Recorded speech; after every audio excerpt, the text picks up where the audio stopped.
شام پنجشنبه ایالات متحده آمریکا بزرگترین بمب غیر هسته‌ای روی عالم را که با لقب مادر تمام بمب‌ها شناخته می شود در شرق افغانستان استفاده برد.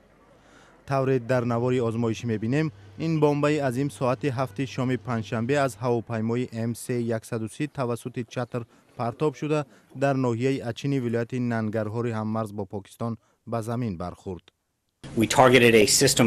ما نظام غارها و تونل های را هدف قرار دادیم که توسط آن سلاح بدستان گروه دهشت افکنی دولت اسلامی آزادانه حرکت کرده بالای مشاوران امریکایی و سربازان افغان حمله می نمودند. این بمب که نام قانونی آن GBU-43 می باشد در سالهای جنگ عراق استحصال شده روز 13 اپریل برای اولین بار در شرایط واقعی استفاده شد. درازی بمب بیش از 9 متر، دیامتر و یا قطر آن بیش از 1 متر و وزنش تخمیناً 9 تن و 700 کیلوگرم می باشد. پرزیدنت ایالات متحده آمریکا دونالد ترامپ به عملیات شام پنجشنبه بهای بلند داد.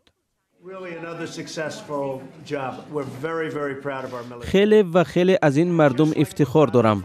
باز یک عملیاتی با موفقیت. ما با نظامیان خود افتخار میکنیم. خبرگزاری ها از نقل مقامداران افغان اطلاع می دهند که ایالات متحده آمریکا قبل از عملیات با آنها مشوره کرده بود. روز جمعه وزارت مدافع افغانستان درباره تلفات این حمله هوایی گفته است که در این حمله 36 سلاح به دست گروهی به نام دولت اسلامی کشته شدند. هفته گذشته در نبرد با این گروه دهشت افکن یک سرباز آمریکایی به هلاکت رسیده بود. وزارت مدافع ایالات متحده آمریکا در جایهای دیگر نیز بر ضد گروهی به نام دولت اسلامی از حمله های هوایی استفاده می‌برد.